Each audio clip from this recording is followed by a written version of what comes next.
And today too, the Prime Minister was getting ribbed on Twitter, this time for his SaRaBa acronym for the alliance in Uttar Pradesh. Though he was drawing a parallel between sharab or alcohol and his opponents, the humour was lost on way too many people. Some found it below the dignity of his office, while the pronunciation Nazis called him out on using the sh sound instead of the sir sound, or the other way around. That's India for you.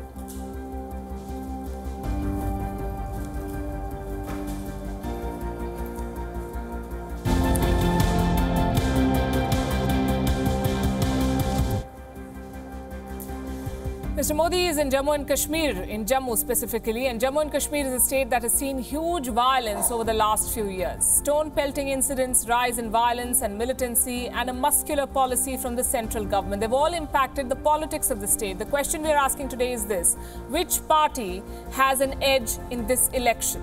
But before we come to that, let's underline how big a deal it is for the Election Commission to be holding this poll.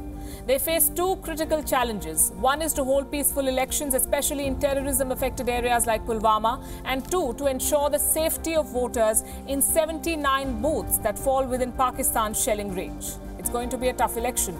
The state has 6 Lok Sabha seats, Jammu and Kashmir. The last time round, in 2014, the BJP won in Jammu, Ladakh and Udhampur 3 seats. The People's Democratic Party, the PDP, won from Baramulla, Srinagar and Anantnag. Later, Farooq Abdullah of the National Conference was elected from Srinagar in 2017 after the PDP candidate resigned.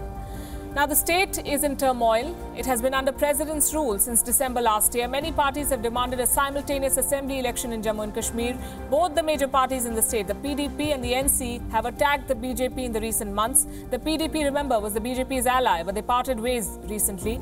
Will the regional players then be able to push the BJP out? Who has the edge in 2019? Let's start with the BJP. It is at a disadvantage. But the recent Balakot airstrikes could help the party in Jammu. In comparison, the Congress National Conference alliance is strong, at least electorally, but there is a dichotomy. This is what their alliance looks like. The National Conference and the Congress party have an alliance in the Jammu region. But in the Kashmir Valley, they will fight each other. The BJP is not impressed at all. It calls this alliance unholy, double-faced, double-tongued. The numbers tell an interesting story there. In the Lok Sabha election of 2014, the BJP polled more than 30% of the votes.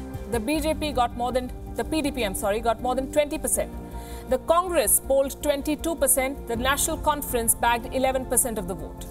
Now, the PDP is not fighting as part of the NDA. It's a separate entity. So it's a three-way race. On the one hand, we have the PDP. Second, we have the Congress plus NC alliance. And third, we have the BJP.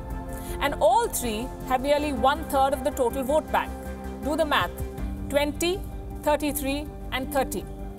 That complicates matters. Mehbooba Mufti's image has taken a beating in the state. There is anger that she couldn't control the violence or soften the government policy despite being part of the NDA alliance.